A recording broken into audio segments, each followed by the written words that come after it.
you only see that scene in the rail ram that is shoveling the snow on the top of a dump truck, because there is no place here to keep the snow until it melts. If they have to wait, that snow is going to take at least 48 hours to melt. And all these trucks have to go in and out.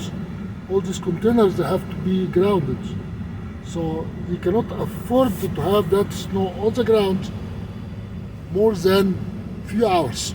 So that is why they shovel, they transport the snow on this dump truck outside of the facility.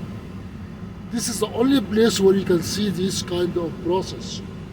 Everywhere you push the snow to the side and you let it wait until it melts.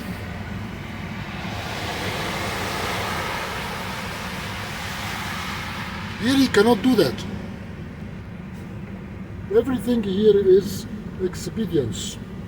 Of course, this guy will take that snow, will dump it just nearby, anywhere he can drive the tractor, because that is really salt and snow. When all that melts, all you got is the salt and the sand,